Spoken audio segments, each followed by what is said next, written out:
It started with a beautiful summer day in 2005 on the softball diamond. My best friend Taylor and I played for a local travel league team, and I was going to spend the night if we won out all 3 games that day. We did, so we excitedly jammed out to Backstreet Boys as I gathered my things to head to her house. She lived just off Main Street in downtown Smithfield, Virginia. If you've never been, my college friend took 2 steps down the cobblestone street and said, "This is like a postcard for a fantasy small town where everyone bursts into song." It's a close-knit community, but one that's constantly changing and diverse. I miss it always. Taylor's home was a 2-story, then 95-year-old house with a wide porch for sitting and a backyard filled with sports balls of all kinds. We spent several hours playing with her dogs and guinea pig, but eventually headed back into her room to prank call guys in our grade. Her parents were at a neighbor's home just a walk away, and her older brother was out on a date. We were alone, but it was no big deal as we were about 10 or 11. We started watching That's So Raven as we posted up on her bunk bed. She stretched out on the bottom while I crawled up to the top one. For relevancy, her bunk beds were pushed against the back wall, parallel to the doorway. I sat up on the mattress, which was facing her TV. It was likely around midnight when we finally calmed down enough to sleep. It had been a while since I'd spoken to Taylor, so I assumed she nodded off. I slowly padded down the ladder, and my theory was confirmed. My friend was curled up with our blue and gold Smithfield High baseball blanket. Even by that time, I knew exactly which stairs to dodge as I made my way to the kitchen. You make one wrong step, and the upcoming squeak would wake up everyone within a 2-mile radius. When I made it to her fridge, I felt a wave of unease overwhelm me. The familiarity of her house was so much different once the world was dark and quiet. I hastily grabbed a water bottle and half-sprinted through the decorative bay window doors. The only light guiding me was from the TV, the flickers of scene changes bleeding into the hallway. I reached the top of the stairs and felt a cold breeze. And not just a small puff, but a wind strong enough to ruffle my ponytail. Weird, yes, but my 10-year-old brain was just like, just get into bed and under the covers, you'll be fine. I did, and pretty soon forgot about my hallway heebie-jeebies when I overheard Taylor's brother return from his date. His room was just past Taylor's, so he popped his head in to wave goodnight and shut our door as he turned in for the night. I finally decided to tear myself away from the Disney marathon and scooted back into my bed. I shut my eyes and let the canned laughter lull me to sleep. But sleep wasn't in the cards for me that night. 5 minutes passed, and I bolted upright, something I can only describe as a fight-or-flight reflex shocking me awake. The heavy wooden door her brother shut was now wide open, the knob banging itself against a bookshelf. I froze, thinking the brother had returned to scare us, but the only figure outside the door was a petite woman. A navy blue dress outlined with a white hem was at least 3 strides from the room. Pallid skin glowed in contrast with the dark clothing, bony hands wringing themselves over and over. Her dark hair was pulled back into a bun so tightly I could see skin creases along her forehead. But what sticks with me, even in my most recent nightmares, is the dark, ragged holes in her face. They were where eye sockets would be, but they were so large, they extended well past the bottom of her nose. She knew I was there. She wanted me to see her suffering. But then, she moved. It was so fast, her form skipping like a loading YouTube video. She phased out of my vision as her body moved into the guest bathroom, through a wall. I don't remember screaming. I don't remember anything until Taylor's brother lifted me from the top bunk, yelling at me to calm down. A piss-poor tactic, honestly. Taylor was immediately awoken, demanding details of my outburst. I blubbered out some means of eyes, lady, door, bathroom. Taylor shrugged and said, "Oh, she saw the mom." Her brother chastised her for being so casual, as I was still shaking. They spent 4 more years in that home, and I spent many more nights with bizarre occurrences, but never quite as damning as that. One summer, I returned home from college and I ran into her at a local bar. I finally thought to ask her what she meant about the mom all those years ago. Taylor told me there was a mother, a father, and a son who lived in the home after its first renovation in the 1940s. Turns out, the mother jumped from the 2nd floor after hearing the father lost his life in Europe during World War II. The boy was maybe 5 or 6 when the mother died, but he stayed with the neighbors, also his family, likely his aunt and uncle, for a few years before he died after being hit by a car on a nearby rural highway. It makes me feel so weird that I had some of my favorite childhood memories in a house with so much sorrow.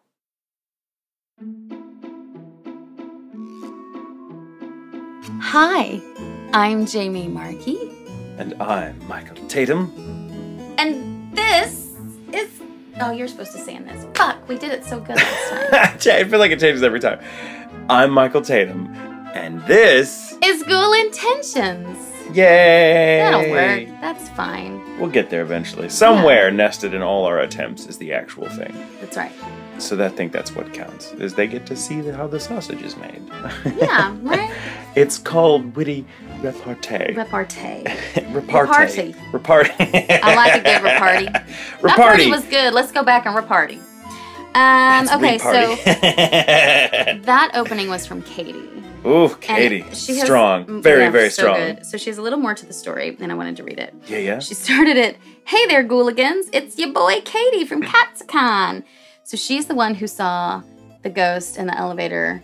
Oh, yeah. Yes. Yeah. Okay, I have a short update from that incident. Tim, a.k.a. the man cosplaying Bakugo, the one I was trying to get busy with, has followed me on Instagram. Obviously, we're meant to be. You go, girl. I love it. Anyway. Matchmaker, make me a match. The ghost was just trying to match them. Exactly. So, she said, "I told you I'd give you the creepy details from my hometown, my workplace, and general spooky facts from my life.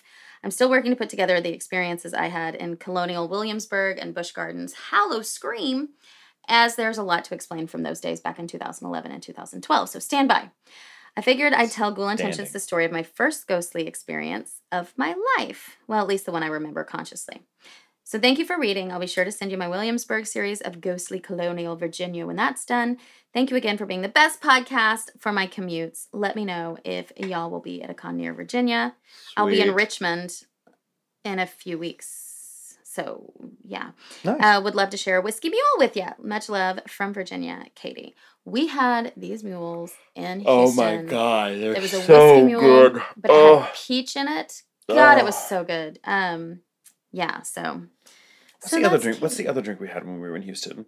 That was like they made with like the smoke, and they put it under a bell jar. Yeah. And they'd come it out so the smoke would come out, and it was like drinking. It was really, by saying this, it's going to sound like I'm saying it was disgusting, but those who drink know.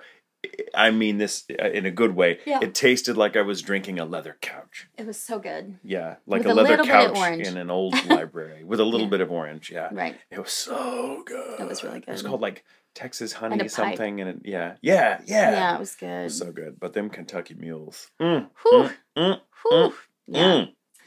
Yeah. Not like a good mule to go with a ghost story.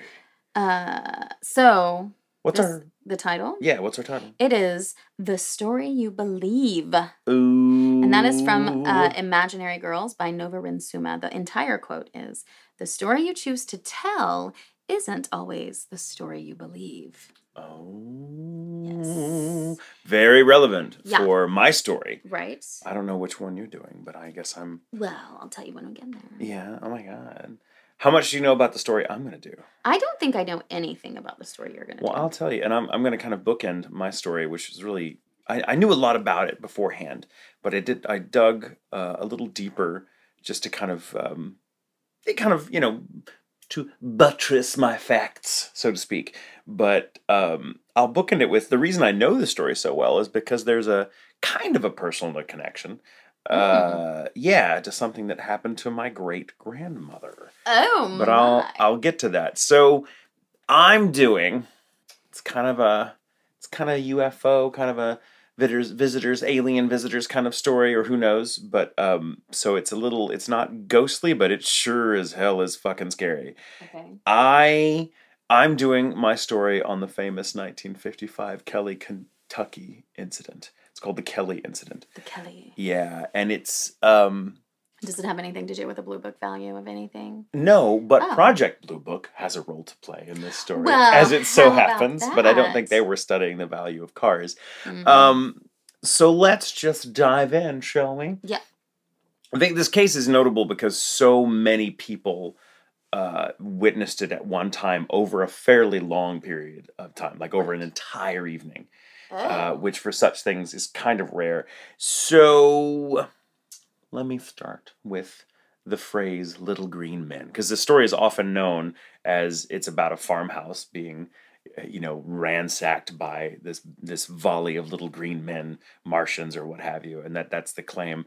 And so it's often known as the little green men incident. But the phrase "little green men" entered the lexicon on Halloween night, 1938, with Orson Welles' notorious radio drama War of the Worlds. Yes. Which, as you know that sent thousands of people scrambling into their cellars believing an actual Martian invasion was afoot. I could do a whole story about that, but for those of you that don't know, back in the day when people used to listen to radio dramas, a very young Orson Welles, who founded and acted in the radio company called the Mercury Theater, did a really good, like, it holds up really well, radio drama adaptation of H.G. Wells's War of the Worlds. And when it aired, it was a special Halloween night episode, but if you didn't tune in on time, if you tuned in late, you thought you were listening to a news broadcast that had interrupted. And they had it framed where, like, they started it with, hey, this is Orson Welles' Mercury Theater, and we're doing War of the Worlds, welcome, sit back, enjoy kind of thing. And then they kind of, they'd have a band playing music, and like they were like live from a ballroom or something listening to some band, and then it would be interrupted by like, sorry, we're getting reports of like flying saucers landing and blah blah blah. And so if you didn't listen to the crucial first few minutes of this broadcast, everyone just thought they were listening to an actual live report that kept interrupting a music program, and that eventually it became like, okay, we're just going to get rid of the music all right, and we're going to follow this thing. It's all over the world. These UFOs, these saucers, or these meteors, rather, with people inside of them are crashing, and little green men are coming out and just running amok. And so people freaked the fuck out. I had some people in my family, some distant relatives that got in their cellars and were like with their guns, like, oh, we're waiting ambulance. But that's not my great grandmother, who I mentioned earlier, was not one of these. I'll say that it had such a effect on just pop culture that when on September 11th, when the towers were hit, I was in the car, turned on the radio and heard it, and I thought it was a radio drama. And I thought it for about half an hour till I changed it because it was too dark. I was like, this is dark. And I changed the radio, and it was on the next station, and it was on the next station. Oh, wow. And that's when I realized it was real. It wasn't just a radio drama. Wow. You'd never told me that before. Yeah, it was really... That's crazy. When the towers fell, I was in an office. I worked in an office. I was a receptionist for this ad firm that shared floor space with a DirecTV office, and they had a big flat screen in their atrium, which was playing, and it was playing it as I walked in. I heard it on the radio as I was parking, I heard on the way to work. I heard it, and then I heard more on the radio as I was parking, and then I came in the building. I was always one of the first people to show up because I had to get the office and everything ready. So I usually showed up at 8:30, and then I could see the second plane hit the towers, and I was like, "Oh shit!" And then it hit me that it wasn't an accident. Like I thought when I first heard it, I remember thinking, "Well, didn't a few years ago some little Cessna or something crashed into a building?" Because that had happened, and I was like, "Oh, it must be. Oh, that's terrible." But it didn't strike me how terrible until I was like, "Oh, it's a commercial jet. Oh shit!" And there was another one. So yeah, that was crazy. But can you imagine being, for the time, 1938, radio is all people had. Radio and each other to keep each other company. And so that was their main source of news. And it was a brilliant concept on Orson Welles' part. But he did actually have to, if I remember correctly, there was a congressional hearing about kind of the ethics of presenting things in that way with something that's thought to be a chief news source. So it changed the game a little bit. There were some laws to come out, or at least some ethics guidelines for broadcasting agencies that came out of the Orson Welles War of the Worlds thing. But that is incidentally also where the phrase "little green men" came from, because that's from War of the Worlds, and imagine hearing that in Orson Welles' gorgeous voice. So So that was 1938, Halloween night, 1938. And if you haven't heard the old radio broadcast, you should. I think it's still actually pretty compelling. They were so not as jaded. Can you imagine something happening Halloween ever be like, it's fucking Halloween, this is not real? Yeah, fake. Someone heard it now, they'd just be like, first comment. So now after 11 people in a remote Kentucky farmhouse claimed to have been inundated by visitors from another world in 1955, 17 years later, the phrase Little Green Men took on a rather new meaning. The infamous Kelly incident, as it's known among UFO aficionados, has, alas, at least one dodgy element I feel obligated to divulge to our listeners right off the bat. The little men in question weren't actually green. Were they little? They were little. We'll get to that. But they weren't green. They weren't green. They were described as green in the press, but we'll get to that little mix-up. Classic press. Yeah, the press ran with it. They were very tongue-in-cheek. They weren't going to be fooled again. Right. Like they had been, whatever. But the best way to kind of start this story, if you haven't heard it, it's fucking trippy. And it's one of my, it's one of my go-tos when I'm like, oh, did you ever hear about this? So the principal players in this very bizarre drama, I'm adopting the accent. The principal players in this bizarre drama are as follows. We begin with 50-year-old Glennie Langford. It's her home where this took place. It was a modest little farmhouse that sat on several acres of land, roughly 7.5 miles outside of Hopkinsville, Kentucky, in the tiny, blink-and-you'll-miss-it hamlet of Kelly. Her nearest neighbor lived almost 5 football field lengths away. Staying in the house with her at the time were her son, J.C. Sutton, J.C.'s wife, Eileen, and Eileen's 3 children by an earlier marriage, Lonnie, Charlton, and Mary. There was no television or radio even in the house. Such things tended to be an extravagance for rural communities of the day. An old pump well out back supplied water. Mrs. Langford, herself a teetotaler, permitted absolutely no alcohol in her home. Oh. This is an important point, since what she and the others claim to have experienced would make any rational human being question their sobriety. Right. Well, okay, so where was this town again? This was Kelly, Kentucky. Kelly, Kentucky. 7.5 miles outside of Hopkinsville. Okay. Now, in addition to the people already mentioned, visiting on the night of August 21st, 1955, were Glennie's oldest son, Elmer Sutton, his wife, Farrah, his friend, Billy Ray Taylor, and Billy Ray's wife, June.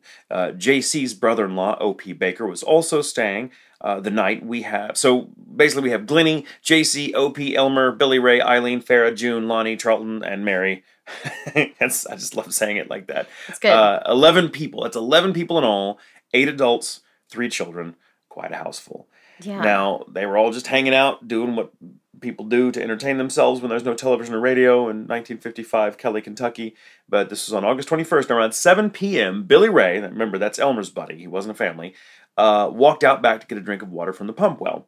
Moments later, he rushed inside, ranting about a flying saucer. He said he'd seen a silver craft gliding overhead about 30 to 40 feet off the ground. It made no sound, according to him, left a strange multicolored contrail in its wake, and stopped over a neighboring field to the south, where it then descended out of view behind the tree line. As best he could tell, the thing had settled into a gully about 100 yards away from the house. At first, the others thought he'd simply seen a meteor and was trying to have a little fun with them. They weren't buying it. Billy Ray, as we'll see, had something of a history of spinning less than reliable yarns. But an hour later... Billy Ray's just going on again about flying saucers and whatnot. But an hour later, when the dog outside started barking in abject terror, Elmer and Billy Ray grabbed their guns and went for a look-see. Strange glow emanated from the direction of the gulch, shuddering amid the tree trunks as if someone were walking between them with a lantern. The dog whined, tucked its tail between its legs, and scuttled beneath the house. The men stood there, squinting in disbelief. The light source turned out to be an incandescent, 3-foot-tall figure now waddling cautiously into the yard. What? Its upper body was powerfully built. The arms, long enough to reach the ground, tapered into thin, spidery hands capped with fierce-looking talons. By contrast, the legs were short, thin, and apparently without knees. No neck intervened between the broad shoulders and the massive football-shaped head. Two bulbous, wide-set eyes glowed with an intense yellow light, but this was over and above the weird glow that just seemed to come from its body as a whole. The long slit running between its bat-like ears appeared to be a mouth. Elmer and Billy Ray watched in mounting horror as the thing raised its arms, saw them, and began shuffling in their direction. Oh my. Naturally, they retreated behind the screen door and poked the barrels of their guns through the mesh. When the creature got within 20 feet, they fired, both of them. It did a backward somersault, landed on all fours, and skittered away into the brush, propelling itself forward with its arms like an ape.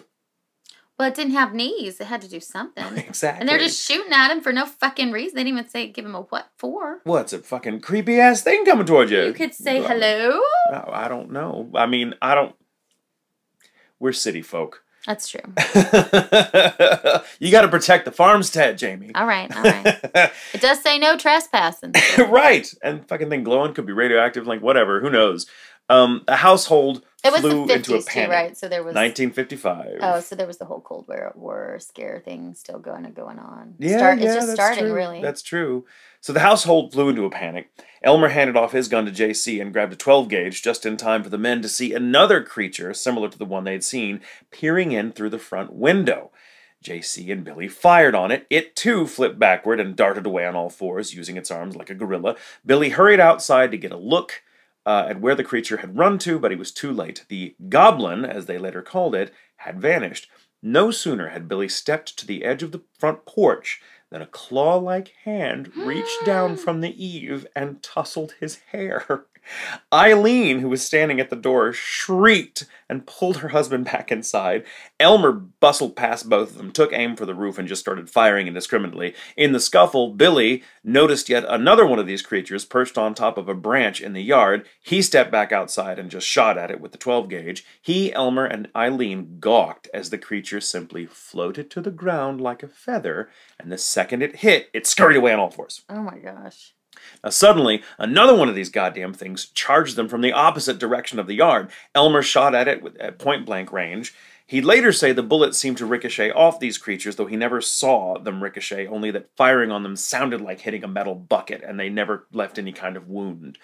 When they fired on yet another one of these creatures that was crawling across the roof, the thing floated gently and deliberately across the yard, landing on top of a fence near the mailbox and gorillaed away under a hail of gunfire, seemingly unhurt. So obviously, whatever the hell these things were, they were impervious to bullets.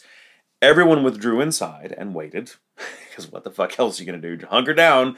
And over the next several hours, these creatures basically laid siege to the house, clambering over the roof and looking in through the windows. Always, the family noted, avoiding the yard lights. Huh. When fired on, or indeed so much as yelled at, their glow would briefly intensify.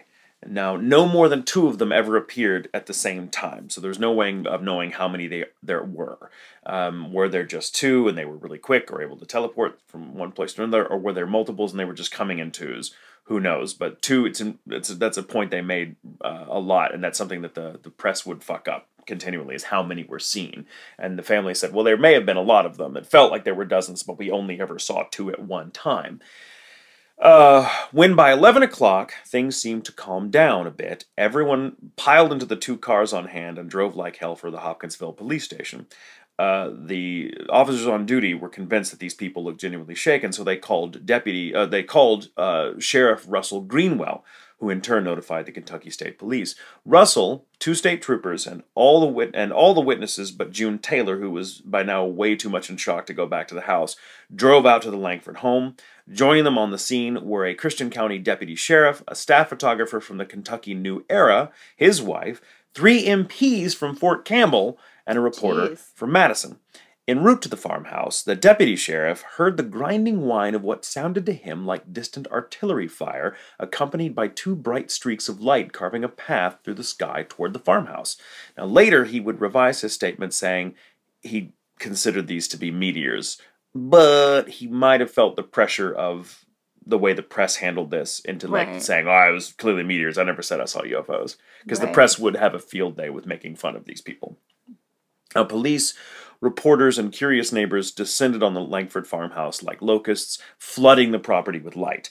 And remember, these creatures didn't really seem to come anywhere near any yard lights, so this may be why what happens next happened. Now, Greenwell, that's the sheriff, saw no evidence of the unearthly visitors per se, but did find enough spent ammo in the yard to more than back up the men's claims that they'd been firing at stuff for hours. He also found a patch of earth at one corner of the property that appeared to glow when viewed from a certain angle. This was later dismissed as a species of bioluminescent fungus, but that species of fungus isn't known in the area. Weird. Having had a UFO encounter of his own several years earlier, the grave Russell Greenwell was inclined to believe the witnesses, who were clearly terrified. Alas, the goblins made no appearance for the crowd. By 2 a.m., onlookers and investigators alike lost interest and sauntered off, leaving the witnesses to try and grab a fitful night's sleep. Glennie awoke about a half hour after everyone left to see a faint glow pouring in from the window. She looked up. One of the creatures was staring at her, its clawed hands splayed out across the screen. She yelled for Elmer, who stumbled in half asleep with the shotgun and fired at the window. Despite Glennie's protests, the creature disappeared, but so began another onslaught. From 2:30 a.m. to just before dawn, the creatures continued to pop up at the windows, never seeming outright hostile, only curious and completely undaunted by guns, or yelling or anything else. Now, by sunrise, the creatures had gone, never to return. Local papers ran the story that morning, as did radio station WHOP. Reporters drove in from Kentucky, Tennessee, and as far away as Indiana. Though the Public Information Office would later deny there'd been any official investigation, an officer from Campbell Air Force Base was confirmed on scene the next morning, as were 2 men from Stanford, a commercial airfield near Louisville, which I think is now the big airport in Louisville. Project Blue Book released a statement dismissing the story out of hand and declined to look into the matter, listing the Kelly incident as simply unidentified. And while this didn't stop the Associated Press from swooping down, it did seem to gear reporters and columnists toward a more tongue-in-cheek approach. The Waco News Tribune, for example, ran the headline, "Little Green Men Harass Kentucky Farm Family. Cops Probe Spaceship Visit." This despite the fact that not a single witness described the creatures as green. This is clearly a smirking callback to the Little Green Men of Orson Welles' infamous War of the Worlds broadcast, which by then had become a nearly 20-year-old cautionary tale about country bumpkins not being able to separate fact from fiction. The Langford family became a laughingstock. Reporting was by and large inaccurate, often characterizing the encounter as, quote, an invasion, and exaggerating the number of creatures involved. At least one paper put it at 15. It also tended to spin these creatures' intentions as hostile, even though none of the members of the Langford family or the Sutton family said, like, that happened. They're like, no, they just wouldn't leave us the fuck alone. So we shot at them with guns that should have blown their heads off. Right, and the fact they didn't respond with any kind of weapons of their own would seem to say they weren't even really defensive. Yeah. Onlookers swarmed Kelly in such numbers that cars lined the 2-lane blacktop, approaching the farmhouse for miles in either direction. Glennie expressly forbade anyone from making a dime on her property. Local businesses that tried to cater to the crowds were quickly shooed away, and Glennie was not one to be trifled with, apparently. As reporters clamored for interviews, it became clear that not all 11 people involved that night saw everything. Frightened out of her wits, for example, June shielded her eyes most of the evening. Eileen secured the children under a bed and stayed close by not long after what she'd seen on the porch. Billy Ray, who'd been the first to see anything, remember he's the one who went outside and saw the flying saucer after stepping out to get a drink of water at the well, he came under suspicion after the fact because, by consensus, he was thought to be less trustworthy than the others, more extravagant in his claims. This is from the family itself. Even with the family, he had a reputation for being kind of a shit, hence why they initially waved off his original sighting as a meteor. Now, whereas Glennie and the rest shunned the unwelcome limelight, Billy Ray basked in it. His description of the creatures grew more elaborate with each retelling. It's not known the extent, though, to which this influenced local radio host Andrew Ledwith with WHOP, who sketched the creatures for posterity based on his talks with the family. His first sketches arose from an interview with Glennie and the Sutton women. He later drew another series based on corrections suggested by the men. But it's important to note that Billy Ray is the only one of the 7 direct witnesses to come under suspicion in any way. Glennie Langford and the others declined on principle to cash in on the encounter in any way for pretty much the rest of their lives, rarely even granting interviews. Only Isabel Davis, a civilian UFO researcher, managed to get anything out of them. She visited Hopkinsville in 1956, the next year, and spent 4 days with Glennie and Eileen, by then the only witnesses willing to talk. After a follow-up interview 10 months later, Davis began work on what became the definitive account of the Kelly incident, which she published in 1978. Now, Davis, who I've seen pictures of her, and she just looks like everybody's grandma. And I love that she was out in the field doing UFO research. It's just so fucking cool. Fun. Like, that's a badass little lady. Davis went a long way in clearing up the avalanche of half-assed reporting that gave the encounter a bad name with the public, going so far as to uncover official documents shedding light on the government's interest in the case. Oh, my. Why, the government wouldn't be interested in anything silly like that. Well, J. Allen Hynek with Project Blue Book, after leaving Blue Book over some controversy in what Blue Book was doing, reading her manuscript, considered the case... What is Blue Book? Project Blue Book was the government's official investigation into the UFO phenomenon. Okay. And it's thought by many people to have just been an instrument of debunking. And the guys heading it were just like, swamp gas, Venus. Right. You know, and they were really... And they weren't experts in the fields that you would think you would need an expert in for looking at kind of strange aerial phenomenon. We were testing out a secret weapon that we didn't want you to know about, that we're telling you about now. That's what some people think. Yeah. Other people, and at best, it seems to have just been run by some people that were like, I don't believe this shit. So they would go out in the field, do half-assed investigations so they could say they were there, but then just dismiss everything. So Project Blue Book was kind of a thing. And this guy, J. Allen Hynek, worked on Project Blue Book, but if I'm remembering correctly, he left because he didn't like the way they did it. Or after Project Blue Book disbanded, because they were like, yeah, work's done. UFOs aren't real. Go home, everybody. Shop's closed. Hynek would come out later and be like, nah, I disagreed with most of the findings my colleagues, the upper echelons had. There's a whole thing about him I should do a bit on at some point. But he considered the manuscript that Isabel Davis wrote about the Kelly incident to be significant enough that he included the case in his own book, The UFO Experience, which became something of a Bible for ufologists. And that, in a nutshell, is the Kelly incident, which is interesting because you have all these otherwise perfectly sane people. They ain't drinking, which presumably means they're also not smoking pot or anything else. Right.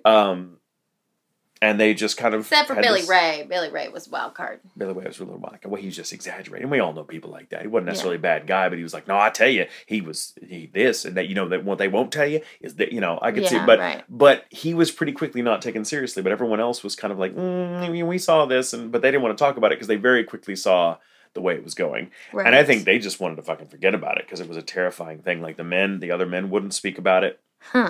For the longest time. But the reason I know the case is because, so I grew up here in Texas, and my grandparents had a little farm house of their own out in East Texas. It wasn't where they lived, it was kind of a vacation home, but the house and the property had been in the family for about 100 and some odd years. Oh, wow. There's a lot of relatives out that way. And so we'd go out there on the weekends if the weather was nice, because it was just about an hour and a half drive from the town I grew up in. And, that was cool. But while we were there, there was a natural spring well down this old blacktop road that led into this little forest. And man, as a kid, I remember this forest being so incredibly dense that it was dark in the middle of the day. And it was really spooky. It was a very, very much a kind of, gloomy witches forest kind of deal. And I loved it for that reason because I thought it was so cool. So I'd always, whenever my grandfather was going to take a trip to the well to fill up on some water for the weekend, because hell was free, I'd go with him, right? And, we did this every time. And his mother, who lived in the same area where the farmhouse was, she did this all her life. I mean, she'd go up. There's a very frugal woman, so she wasn't about to, buy bottled water from the store. She'd take bottles of her own, go up to the spring well and, fill up a week's worth, come back. Very industrious woman. And also very humorless. I remember her briefly as a kid, but also hearing my grandfather describe her as just like she was one of those dour, serious women, grew up during the Depression in the South. And it just never left her. never, like, just never smiled, never laughed, didn't truck with no nonsense. Right. It's just a very suspicious, canny woman. And she stopped going to the well. And my grandfather would tell me the story later, because she died when I was very young, so I don't remember. It's not like she told me directly, but he told me the story later that he'd ask her, like, well, Mama, why aren't you going out there anymore? Because then he'd find that she'd actually gone to the store to buy bottled water.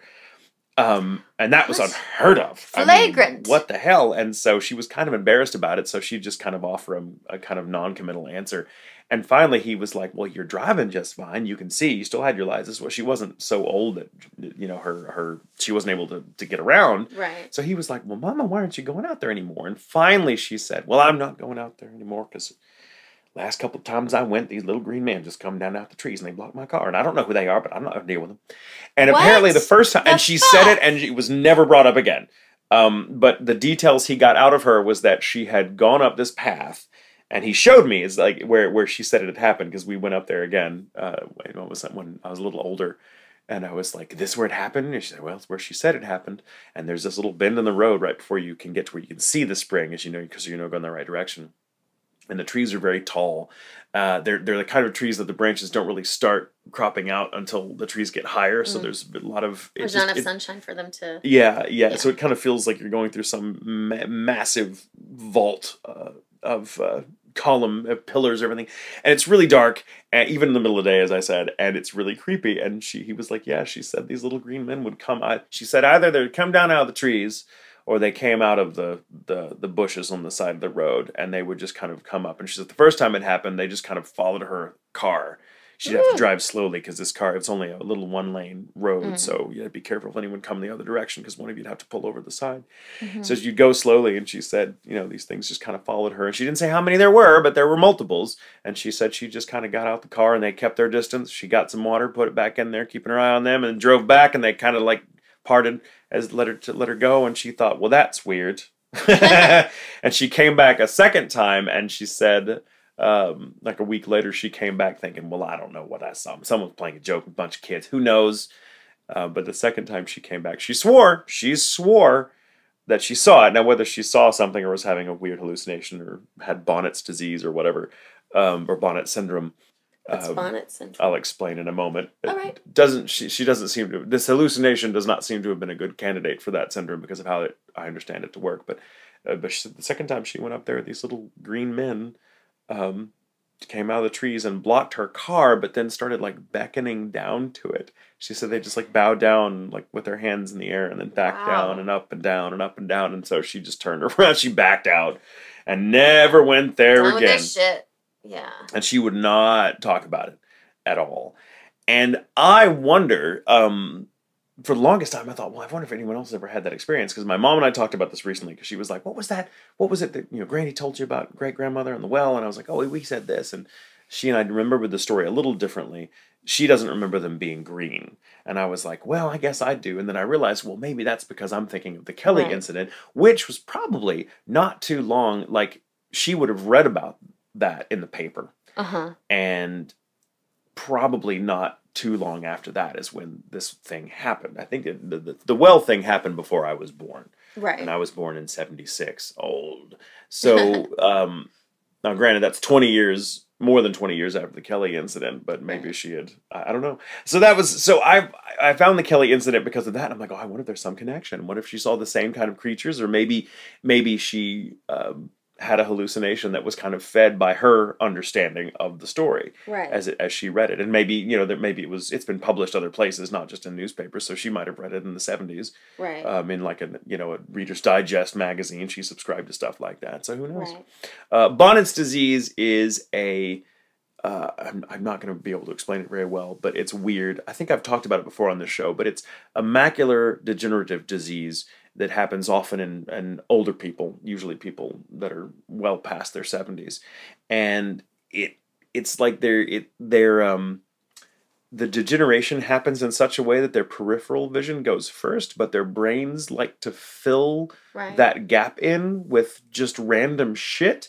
So they'll see things out of the corner of their eye that aren't there, but they're often very vivid things. And they'll see things like Kermit the Frog, or Mickey Mouse or a Smurf. And they'll be very reluctant to talk about it to doctors because they think they have dementia, and the doctor's like, oh no, it's not dementia, it's actually just it's a macular degenerative disease, and our brains are hardwired in a weird way to respond to that particular deterioration in this particular way, but it's not a sign of dementia or Alzheimer's. Yeah. So yeah, it's called Bonnet's disease, and it's fascinating. But I don't think that's what she had, because she saw them straight on, not out of the corner of her eye. At least if my grandfather's retelling of her story is to be believed. Yeah. But maybe my grandfather was a bit of a Billy Ray himself. Maybe he was. Who knows? But you can see my fascination with the story. Yes, I can. Mm-hmm. That's a good story. Yeah. Makes you wonder what happened, what was going on. I know. Were there 2 or more? I don't know. Ooh. Well, my story is very similar to, it's kind of a legend. Mm-hmm. Urban legend, urban myth, contemporary legend, all of those. Oh, these fascinate me. Yeah, they're pretty good. So they're basically all the same thing. Urban legend, urban myth, urban tale. It's a modern genre of folklore. They're rooted in pop culture and usually are comprised of fictional stories that are told as if they are true. Think creepypasta. Oh, yeah. What is the other one that they do on the... Is it No Sleep? Is that the one where they write the stories? Yeah, I think it's No Sleep. Everybody just accepts them as true. Yeah. But they're just stories, right? Yeah. They usually have a macabre or humorous elements, and they're used for just plain old entertainment or to explain mysterious events like disappearances, strange objects, whatever. The legends are generally thought to be just stories, but as we've all been learning, sometimes stories can be based on truth. Mm-hmm. So my story is about the Black-Eyed Children. Ooh, I don't know much about the Black-Eyed kids. Children. Okay. Not the Black-Eyed Peas. Not They're the Black-Eyed real. Peas. Yeah. The band and the bean. It's a bean. It's not a pea. It's a bean. Aren't bee there? It's a legume. It's a legume. It's a legume. There we go. So, okay, Black-Eyed Children are mysterious creatures who supposedly resemble kids between the ages of about 6 and 16. Creatures who appear only in the night when they show up at the doors of unsuspecting residents' homes or cars and ask in breathless and monotone voices to use the bathroom, make a phone call, get a ride home, or grab something to eat. They always ask for permission to come in. Let me in. They have to be allowed in. That's very similar to like fairy folklore. Anyone encountering these children always has an extreme and unexplainable sense of fear as well. It's usually after children this scare the fear, shit out of me. It's nothing unexplainable about that. Yeah. But it is like dread. Like full on panic, dread. Like the kind of stuff people feel like say when they saw the Mothman or right, something. Exactly. Like that. Something like that. And that's when they realize, after they hit the fear, they realize that the eyes of the children are completely black. There's no iris, no sclera, just blackness. Yeah, that creeped me the fuck out. Yeah, theories about black-eyed children variously claim them to be vampires, the whole getting permission to come inside, extraterrestrials, interdimensional beings, or some form of demon. So, here we go. The Men in Black also do something similar, like if they come to your home, like they want a glass of water or something like that. Not those Men in Black, but the Men in Black that are thought to be otherworldly. Oh, right, yeah, those Men in Black. Yeah. Okay, so a lot of information on the Black-Eyed Children say that they first began appearing in the 1980s, but that's not true. It seems that the legend originated from a 1997 posting written by Texas reporter Brian Bethel on a ghost-related mailing list relating 2 alleged encounters with black-eyed kids. It's 1996, actually, when the mailing list happened.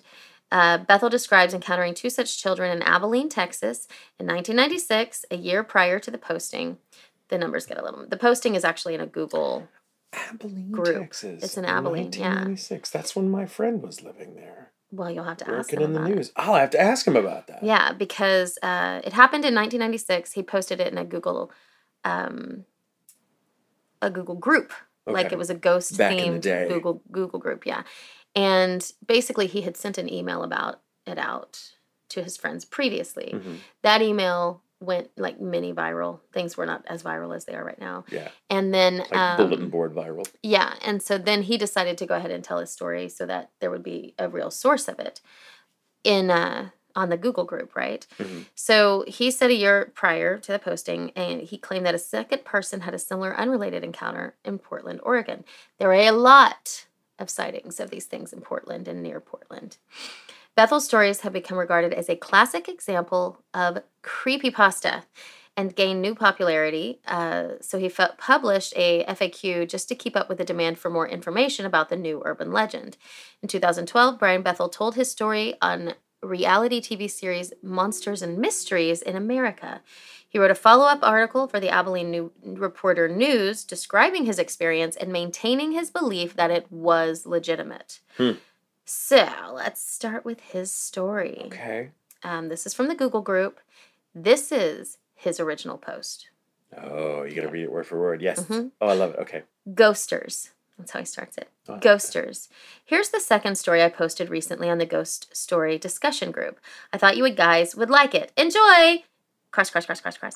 I don't really know what I'd call this story if I was submitting it for a publication in Fate or something of its ilk. Brian versus the evil, black-eyed, possibly vampiric or demonic, but at least not bloody normal kids. Doesn't have much of a ring to it. Shrug. Smiley face. But that's at least an accurate title. As so many things do, it all started out innocently. My internet service provider used to have offices in a shopping center before they moved to their comparatively lush accommodations elsewhere. There was also a drop box at that original location. The monthly bill was due, and thus there, but for the grace of the net, I went. It was about 9:30 p.m. when I left. From my relatively isolated apartments, it's about 10 to 15 minutes or so to downtown. Abilene has a population of about 110,000.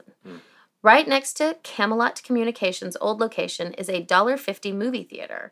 At the time, the place was featuring that masterwork of modern film, Mortal Kombat.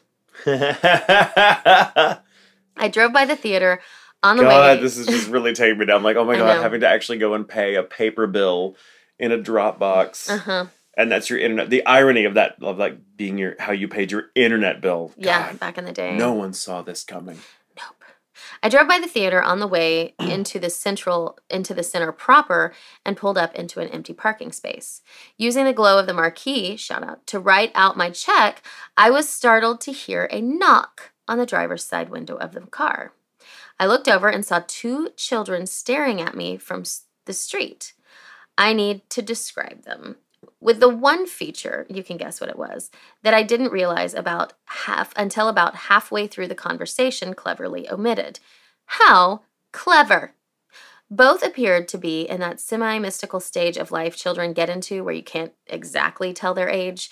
Both were boys, and my initial impression was that they were somewhere between 10 and 14. Boy number 1 was the spokesman.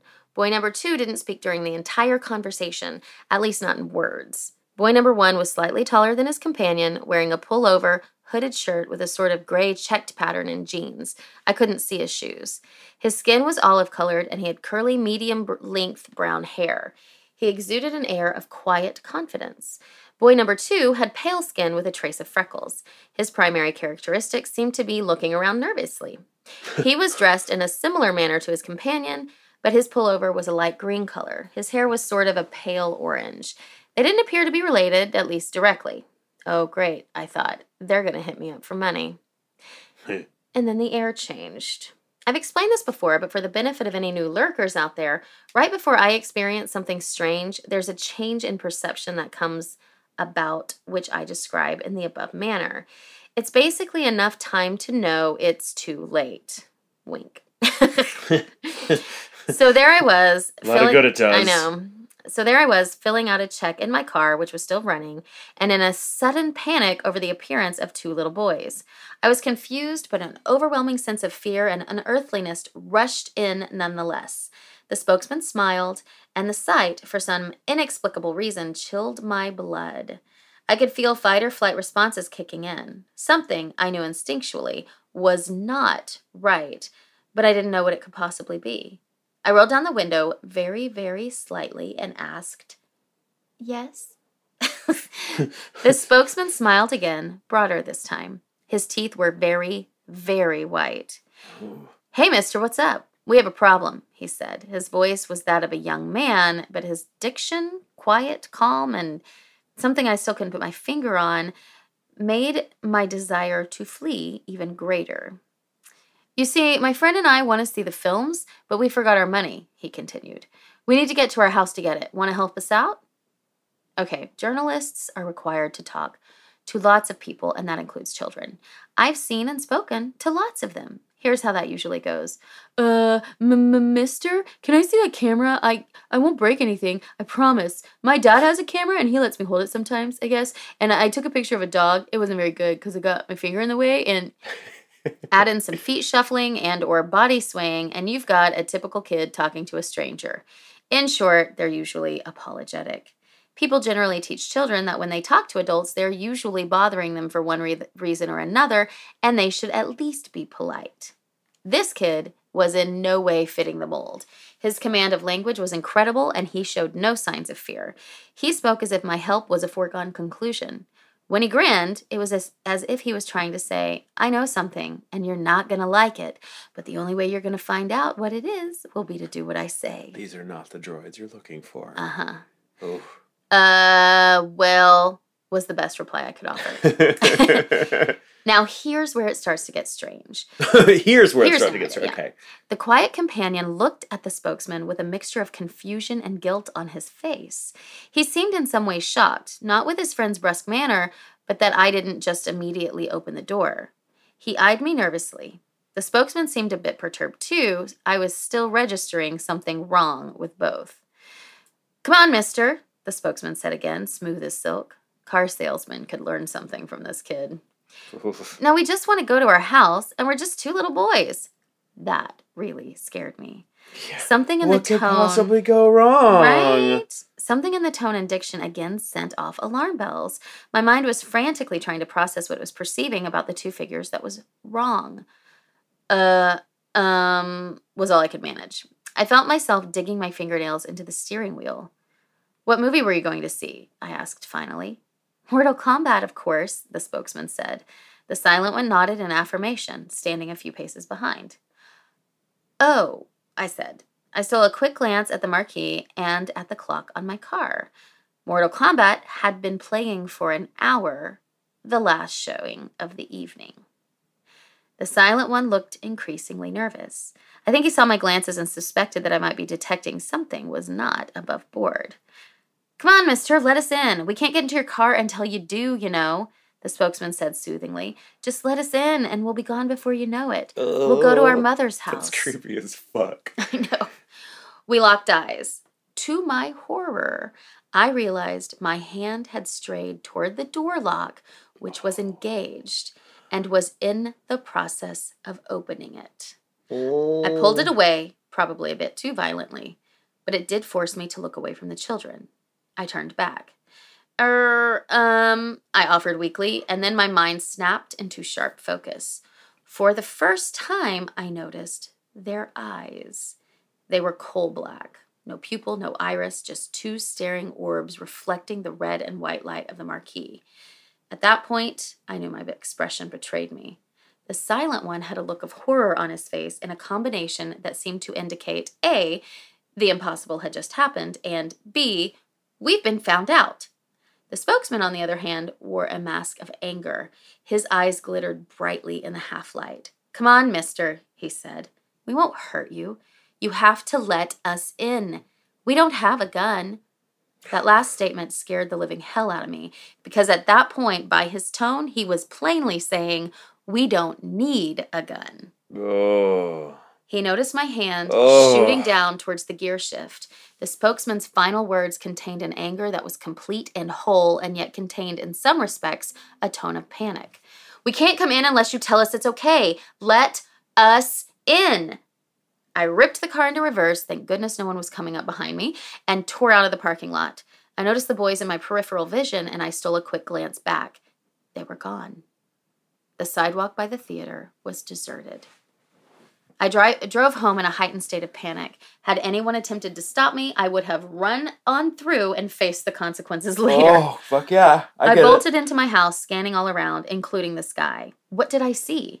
Maybe nothing more than some kids looking for a ride and some really funky contacts. Yeah, right. A friend suggested they were vampires, what with the old let us in bit, and my compelled response to open the door. That and the we'll go see our mother thing. I'm still not sure what they were, but here's an epilogue I find chilling. I talk about Chad a lot on the mailing list, that is. He's still my best friend, my best ghost hunting companion, and an all-around cool guy. He recently moved to Amarillo, but at the time this happened was still living in San Angelo of Rampage fame. Then he has a little note that talks about his web series. Doesn't matter. I called him and talked to him briefly. He had 2 female friends with him at the time, both professing some type of psychic ability. I started telling him the story, leaving out the part about the black eyes for the kicker. One of the women, we were on speakerphone, stopped me. These children had black eyes, right? She asked. I mean, all black eyes. Yes, I said. I was a bit taken aback. She said. One night last week, I had a dream about children with black eyes. They were outside my house, wanting to be let in, but there was something wrong with them. It took me a while to realize it was the eyes. I hadn't even gotten as far as them wanting to come in. What did you do? I asked. I kept the doors and windows locked, she said. I knew if they came in, they would kill me. She paused. And they would have killed you too if you had let them into your car. Zoinks! He really put zoinks. So from this, yeah, of course he did. So from this extra long post, we have 3 unanswered questions. A, what did I see? Fuck? B, what would have happened if I opened my car door? C, why does Chad always get the cool psychic chicks? So that's the original story. Okay, and this was 1997 is when this went viral or kind of went posted. It was originally posted. Yeah. But it happened in 1996. 1996. Creepy as fuck, yeah. So I wanted to dissect the story and check it out to see how factual it was. Okay. Mortal Kombat was released in August of 1995. And Bethel said... That checks out, because then it'll... Sorry. Okay, so Bethel said this happened in the spring or summer of 1996. He didn't remember a specific date or month. So...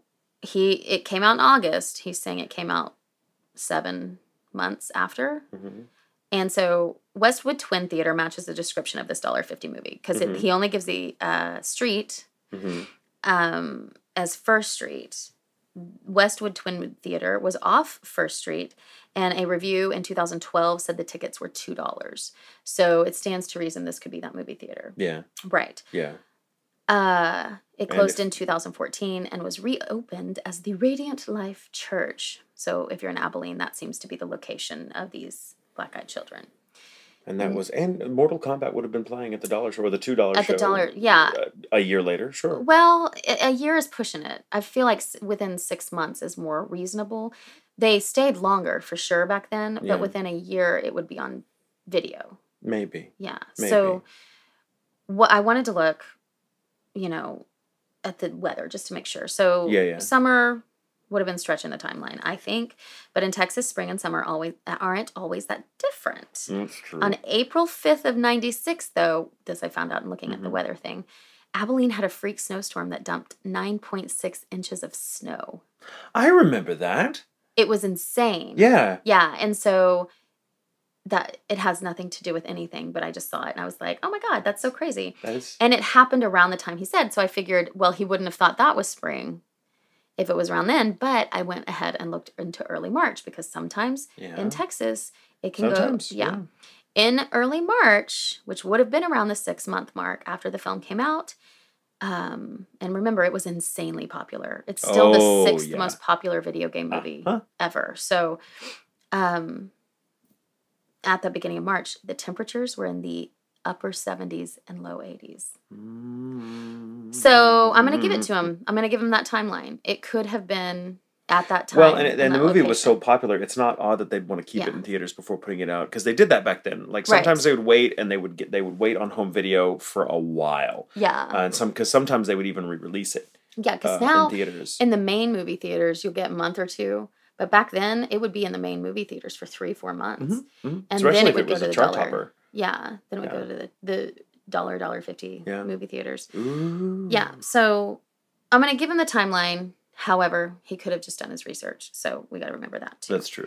According to Bethel, writing in 2013, he had initially shared the story of the encounter just to a few friends from email, and from there it had been leaked out to the internet. So the Google groups, like I said before, was just him trying to make sure the story being told about him was at least told right by him. Okay. Right. After Bethel's report, ghost hunters received many similar reports. However, nobody offered any physical evidence, nor were there any reports of hoaxers exposed trying to portray people by pretending to be black-eyed children. Obvious false reports were also making the rounds. But as the story spread, they often shared common elements. It was always night, and often there's a storm nearby. The person encountering the children was just going on about his or her normal activities when they just appear out of nowhere. They felt extreme fear and ran away or drove away just in the nick of time. These elements are also very typical of urban legends when they all have the same exact type of things. Like the Phantom Hitchhiker, urban legends, and like there's a lot of those. Yeah, so here are a few more descriptions of the black-eyed children.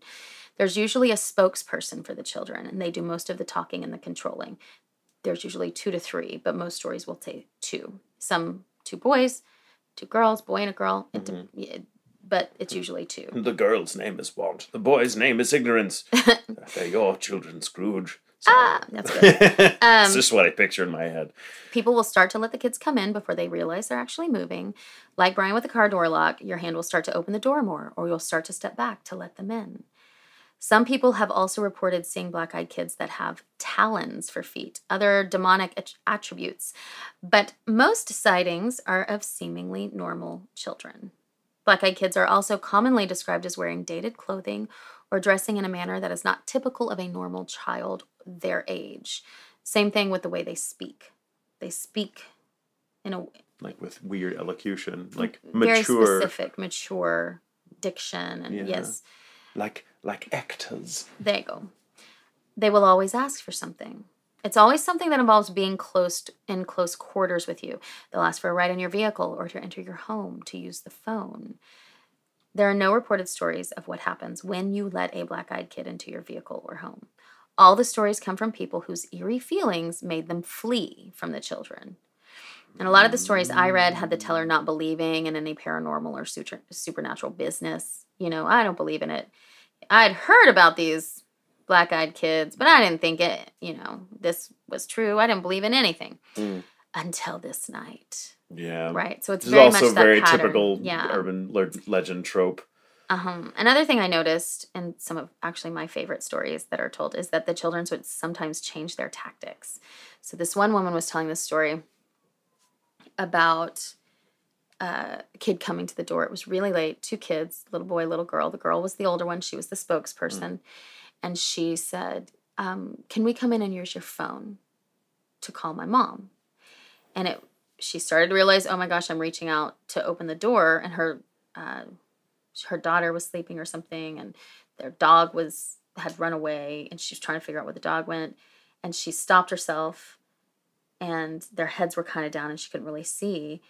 And she said, how about I will give me your number and I'll call your mom for you. And then she said, my little brother has to go to the bathroom. Can we come in so that he can use the bathroom? And then she shut the door in her face and they wouldn't go away for a little while. They just stayed there and stood there. And then and this happens a lot too, then they cross the street and they stand under a light and watch the house or watch the people to see if they're going to let them in. It's really creepy. I want to look. So I'm looking something up that I remember. Oh, yeah. Okay. That interesting, but that's not okay.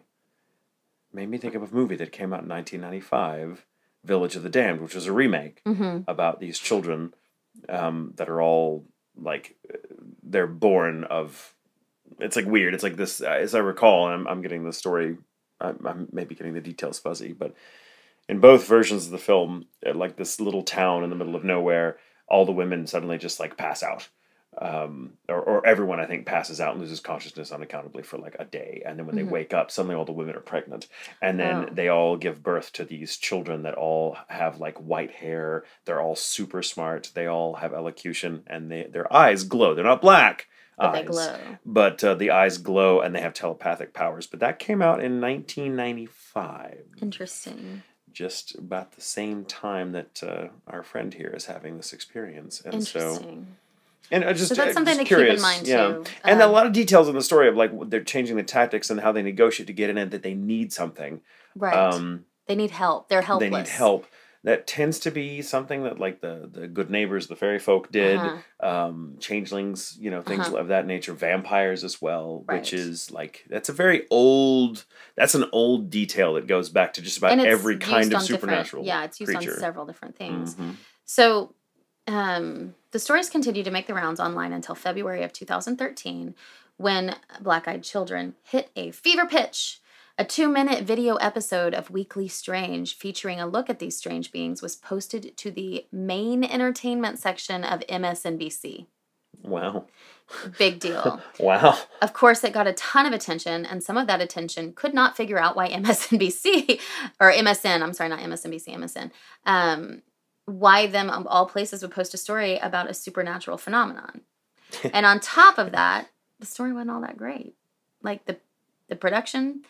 The Inquisitor noted that the brief video looks like an amateur hour version of Unsolved Mysteries, which details the phenomenon and name drops a handful of conspiracy cryptology websites. File Black-Eyed Children under the same heading as Bigfoot. Believe it if you'd like, but realize that there is no evidence of their existence, just subjective testimony that ranges from the reasonable to the suspiciously fame-whoring. The real mystery, in my opinion, is why this topic made MSN's front page, where it started to trend, fooling people into thinking that it's real news. Well, and when was this? This happened in like the 2013. 2013? It turns out the appearance of the Black-Eyed Children video on MSN coincided with the release of Black-Eyed Kids, an urban legend-based horror film. Huh. Kind of like, and everyone was seeing clowns everywhere for a while before it came out. Yes. There were many stories coming out, but it seemed like a lot of these were marketing or just bandwagoning. Some of the stories are really, really creepy, and I highly recommend reading them. But it seems they're more than likely not true. Brian Bethel, though, swears his story really happened. But the other stories, I wouldn't count on it. So, paranormal investigator A. Milhorn offers a psychological explanation, or more than one, for the spread of Black-Eyed Children and similar urban legends. One is priming. So priming is when you read about a phenomenon, you are more predisposed to be attentive to it. Reading reports of Black-Eyed Children might make you more attentive to kids and teens seeking your attention in the dead of night. Only an activator stimulus, did I say that right? Activator, yeah. Only an activator stimulus that is appropriately vague in the right circumstances sets off the connection between the knowledge in your brain and your senses, making a false connection between the two, and leading you to a flawed conclusion that is not supported by evidence. Milhorn conjectures that given priming, pareidolia, the thing where your brain tricks you into recognizing patterns, mostly faces, pareidolia, sure. I don't know how to say it. Spell it out for Pareidolia. Yeah. Pareidol? I don't remember. I could say if I didn't have to say it right now, I would know how to say it. But anyway, it's when you look into a window and you're like, there's a face in the window, and it's like, no, that's just a reflection of the Virgin trees. Mary in this grilled cheese sandwich. Right. It just is. It's a very common thing. So yeah, a face and a frame reference of scary stories. So given the pareidolia, anyway, given priming, and a frame of reference of scary stories, people can actually falsely perceive experiences. Then consider kids that would be out at night, right? These kids, they're younger, but they're out late at night. First of all, their eyes are going to be dilated because it's night. It's night. Second, children out that late asking adults for help and creeping them out with their very present might be on some sort of drug. A drug that would make their eyes dilate more. And might force them to speak in a slower manner that kind of, maybe instead of like, hey, Mr. the Big, hey, Mr. Because they're overcompensating. They're overcompensating for the They don't want to sound like they're high as a fucking kite. Yeah. Yes, exactly. And if you're already primed with these stories, you might project this shadowed, dilated eye you see in the dark, an eye that might also be bloodshot, so there's more darkness there, is actually completely black. And considering that movie had come out in 95, there's a chance that Brian had the same shit happen to him right? In Village of the Damned, yeah. In Village of the Well, except Damned, in if you'd them, seen it, their eyes are well, at least they're on the glowing. poster, they're glowing. But I seem to remember the eyes going black at some point in the film. I'd have to go it's back and possible. look. But if you just think about it, he's primed that these kids are creepy, right? Yeah. He's unnerved by them already, and they're in shadow. It's easier to think they're all black. You know, something's weird about them. He doesn't notice it at first. By the time he realizes they're fucking lying to him, he's because of the movie theater that movie's already been going on an hour. There's not another Mortal Kombat. Then he's like, these kids want to do something. Then These he kids are looks trying at to him. rob me or something. Yeah. When he looks at him, he's afraid. And that maybe that priming takes over. So, and they could also, I mean, and this is not as elegant a solution, but the kids could have been wearing contact lenses. Right. Those were very popular then, especially like in the goth kids. I mean, those were more expensive for kids to Yeah. get, but that's not. It was certainly possible for them to do that if they're just out trying to freak some guy out. If Who there's knows? a couple of kids in Abilene did that, kudos to them. But I don't know. But I feel like now that I grew up in a small town, and we would have done shit like that. They were so expensive though back then. They were expensive. They were really, really. Now they're not, and they're kind of illegal. You can buy them online, no problem, but you're really not supposed to, and they're terrible for your eyes. But yeah, they're called sclera contact lenses because they cover everything. They cover the whole thing. And that makes my eyes water just thinking about them. Oh God, I've never put them on. I can't even wear normal contacts. I can't watch people put contacts in because it makes my eyes water. It's too much. I can see though, so maybe that's what that's about.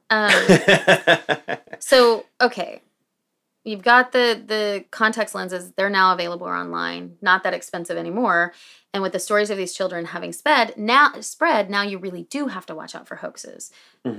I say though, don't let these assholes in your car or your house ever. Regardless. Whether they have whether their eyes are black or otherwise, just don't fucking let anyone in your car that's a complete stranger asking some weird fucking question. Yes. Especially now, it's like, bitch, get a phone, call a Lyft.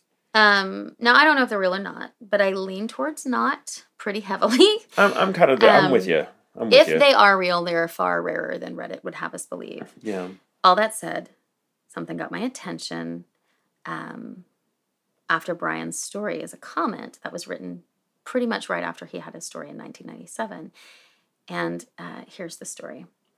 Brian, thanks for sharing such a wonderfully creepy tale. I can't say I know what these children were, but what I can tell you is that this is not the first story of such creatures I have heard.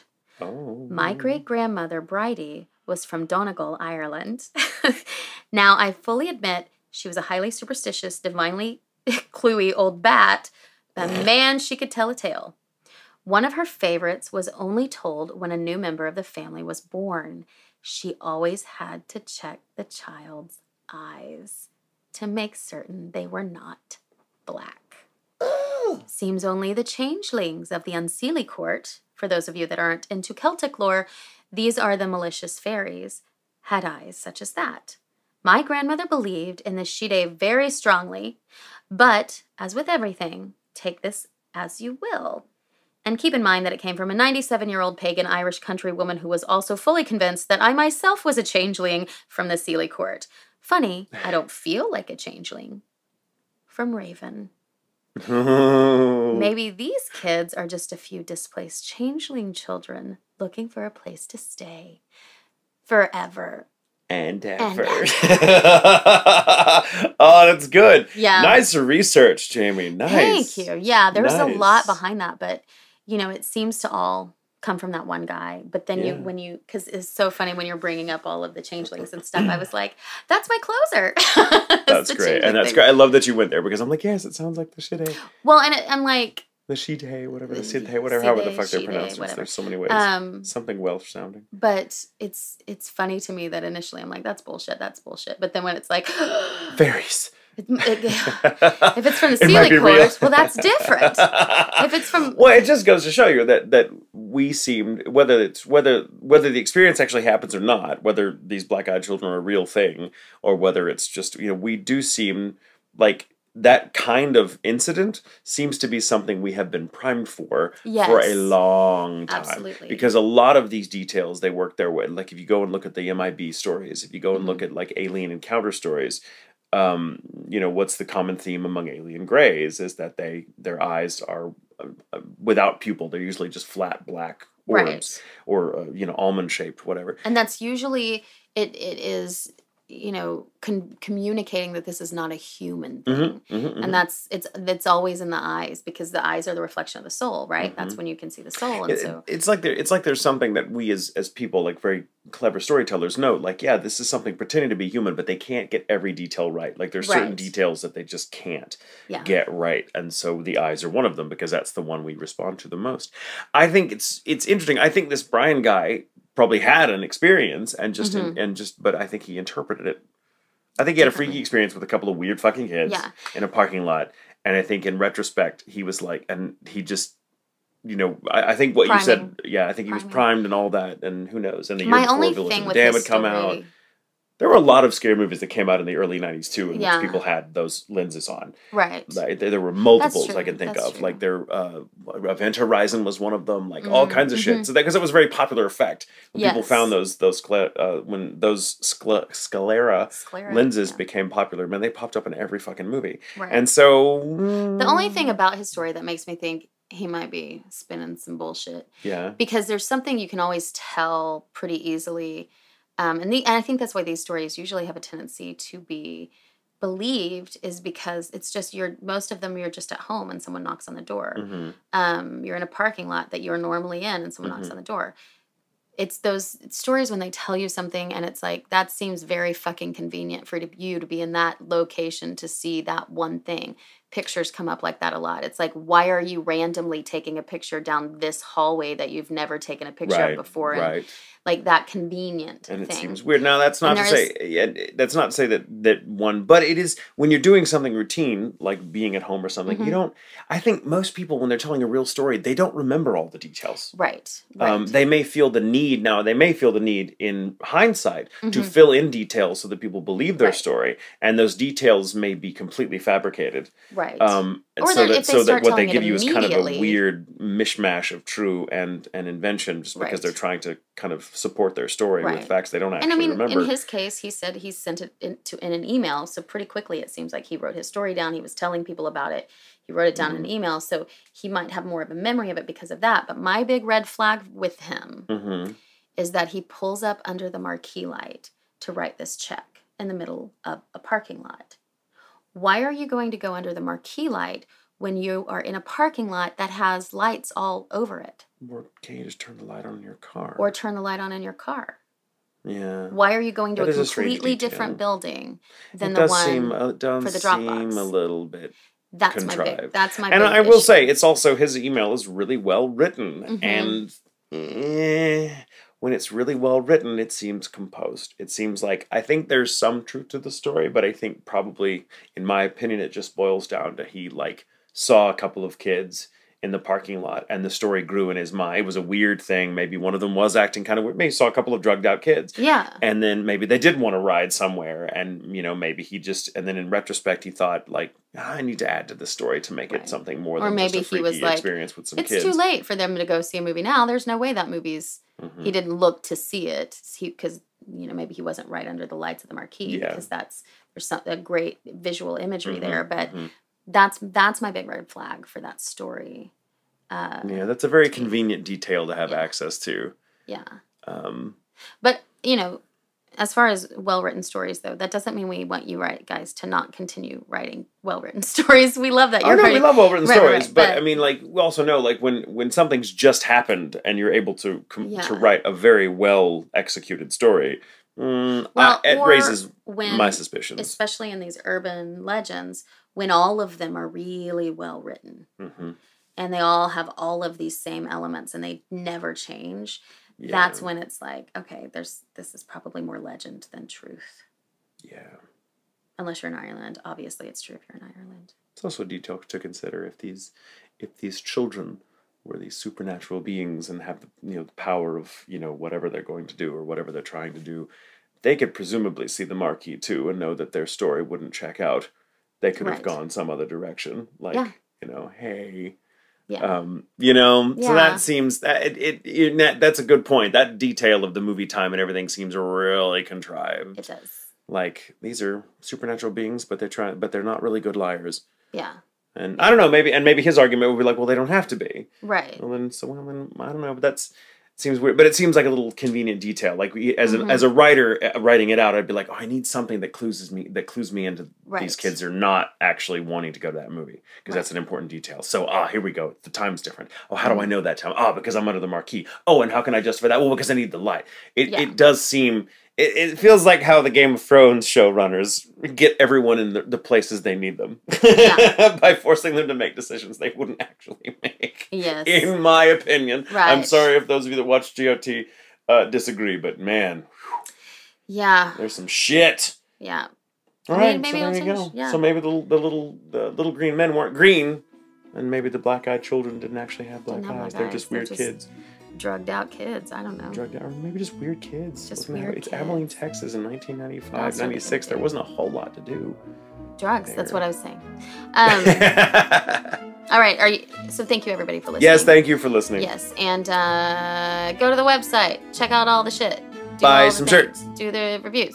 Have a submit your stories. Follow us. I haven't said where we are. We're on Twitter at Ghoul Intent. You can follow Michael too. J. Michael Tatum, and I'm Marky Mark, Marchi, M-A-R-K. Yes. And then you can go to Instagram. It's Ghoul Intentions, and Michael is J. Michael Tatum, and I am Jamie Markey. It's very creative. And then you can follow us on our Facebook page, which is the Ghoul Intentions page. I think that's just what it is. Yep. So check us out. We're gonna put some of those pictures, I think. Yeah. Up. Okay. Yeah. So are you ready for your quote? Yes. All right. Yes. Let's see if I get it. No one ever made a difference by being like everybody else. My 9th grade guidance counselor. No. Oh, okay. If so, you are very lucky. It's such a vague quote. It could have come from anything. I don't know. But it's a good quote. Can you give me a little hint? Or is it too obvious? Not Wolverine in this show.